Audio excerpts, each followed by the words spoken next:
Demikian pula istri terhadap suaminya. Hebat. Adik-adik, anak-anak muda, penting sekali kalian simpan ayat ini. Begitu kita menikah, maka suami istri harus saling memenuhi kewajiban. Apa kata kewajibannya diperhalus? Itulah hubungan seks. Hubungan seks. Nah, ini tugas kita berdua.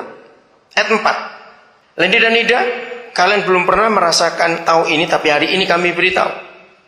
Istri tidak berkuasa atas tubuhnya sendiri, tetapi suaminya. Demikian pula suami tidak berkuasa atas tubuhnya sendiri, tetapi istrinya. Anak-anak muda, kalian belum tahu ini dan dengarkan. Suami istri, siapapun orang itu, mau abatuan, besar abatuan diurapi, mau presiden, mau bupati, siapa saja, rakyat jelata. Yang namanya keinginan seks, suami istri itu tidak pernah selalu bersama-sama. Itu tidak pernah. Maka itu firman ini ditulis. Saya sudah diskusi dengan banyak psikolog, ahli-ahli seks, mereka kaget. Karena ini ditulis oleh Rasul Paulus yang kira-kira sekian tahun sesudah Masehi. Kok bisa zaman itu ada tulisan seperti ini? Mereka heran, itu bukan Kristen. Kenapa? Karena naluri seks suami istri tidak pernah selalu sama. Ini masalah besar. Misalnya begini. Dalam minggu ini suami siap, tapi istri tidak. Kali berikutnya kebalik, istri siap, suami tidak. Nah, ayat ini mengajarkan kepada kita, yang tidak siap harus ngomong jujur kepada yang siap. Kenapa aku tidak siap? Maksudnya, supaya yang siap itu menolong yang tidak siap. Maaf ya, saya harus ngomong. Di dalam masalah rumah tangga, seringkali istri menghukum suami. Dengar istri-istri, ini penyebab saya buat research selama sekian tahun. Mengapa jauh lebih banyak suami yang selingkuh daripada istri selingkuh? Walaupun istri ada yang selingkuh, tapi kecil persentasinya. Kenapa suami lebih banyak selingkuh? Nah, salah satu penyebab terbesarnya adalah ketika istri disakiti suami dan istri nggak pernah jujur. Maaf, dengarkan. Kalau berdua itu nggak pernah beres hidupnya, maka melakukan hubungan seks itu akan terpaksa dan penderitaan. Dengarkan baik-baik ini. Adik-adik, anak-anak, engkau dengar. Nafsu seks laki-laki dengan perempuan itu beda. Perempuan itu lambat sekali rangsangannya. Kalau laki-laki itu cepat. Di mulut rahim, dengar ya, di mulut rahim itu ada jutaan pori-pori dan saraf-saraf halus sekali. Maka itu saya sering bicara kepada pembuat hukum, semua pemerkosa harus dihukum mati. Dengarkan, semua pemerkosa harus dihukum mati. Kenapa? Dengar ini baik-baik. Wanita itu kalau tidak disayang, maka otot rahimnya itu menutup. Itu mengeras. Nah, kalau ada wanita diperkosa, itu ketakutannya luar biasa. Maka rahimnya itu menutup kuat. Maaf, saya harus ngomong ini supaya tahu. Bayangkan ketika dia diperkosa, itu sakitnya itu luar biasa.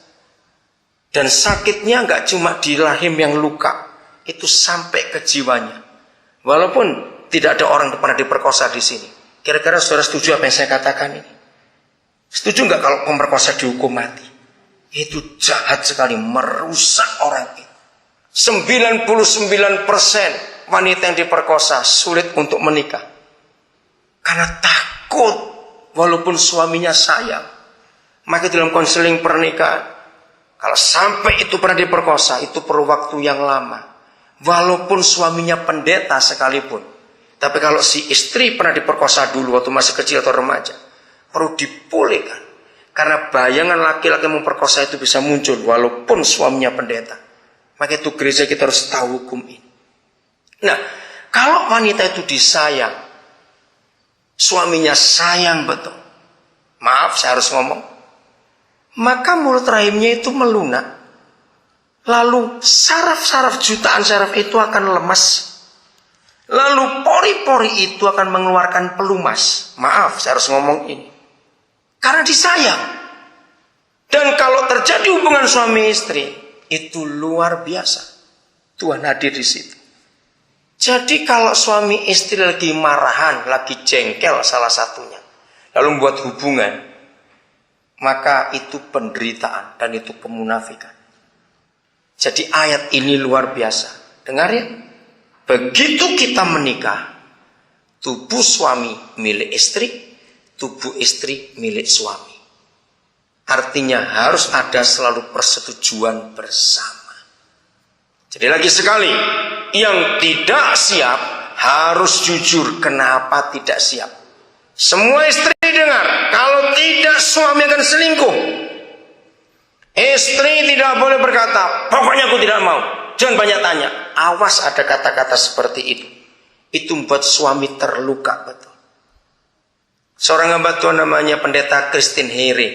Masih hidup beliau. Walaupun sudah tua. Ada di Denpasar sekarang. Tahun 87. Selama 3 bulan. Kami satu tim berjalan. Dalam pelayanan rally anti perceraian. Saya tanya kepada dia Bu Christine. Waktu itu saya belum menikah, Juli 87 sampai September 87. Kenapa? Saya belum menikah, tapi saya punya pertanyaan. Kenapa banyak suami selingkuh? Nah, saya juga sadar. Kalau suatu hari saya menikah, saya nggak mau menyakiti istri saya. Waktu saya ingin tahu rahasianya. Karena dia senior, saya tanya. Jawabannya ternyata simpel. Dengarkan jawabannya. Mengapa lebih banyak suami yang selingkuh daripada istri yang selingkuh? Koden, kan tahu nggak ada laki-laki hamil. Iya, jelas saja. Maksudnya, nah itu dia. Jadi setiap manusia, begitu jadi manusia, dia sudah disimpan di tubuh perempuan.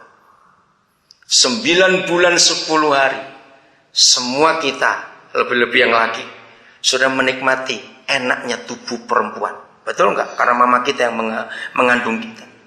Begitu lahir, yang peluk pertama adalah perempuan, yaitu mamanya. Maka itu kalau begitu anak lahir, jangan dikasih suaminya oleh dokter atau bidan, kasih ke mamanya, bukan ke papanya.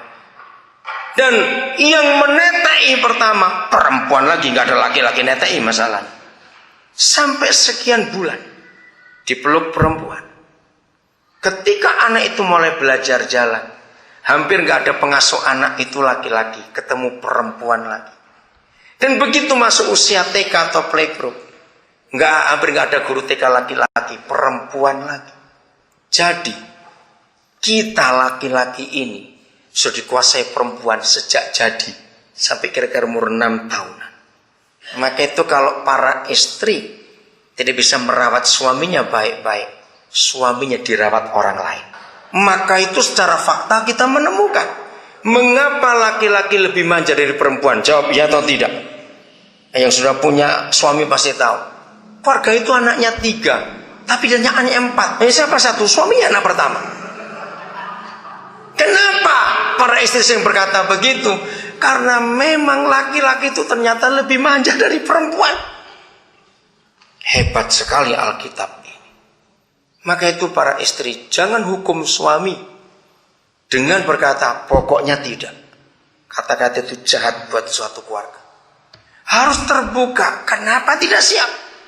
Naluri seks seorang perempuan sangat ditentukan oleh banyak faktor. Kalau laki-laki tidak, maaf ya, saya harus ngomong. Laki-laki itu di mana aja bisa jadi, perempuan tidak. Kita harus ngerti. Maka itu ayat ini hebat. Jadi katakan amin, saudara.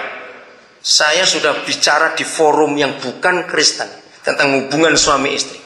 Dan mereka pasti tanya, karena kalau saya bicara di seminar-seminar yang bukan Kristen, saya tidak boleh bawa Alkitab, jelas. Tapi saya juga tidak pernah bawa buku yang lain. Saya kalau memberi ceramah, seminar apapun yang bukan Kristen, saya tidak pernah pakai bukunya siapa saja. Karena buat saya Alkitab itu terlalu banyak untuk dibahas, nggak habis-habis. Jadi tiap kali selesai, peserta seminar pasti tanya, Bapak baca buku apa? Siapa pengarangnya? Penerbitnya siapa?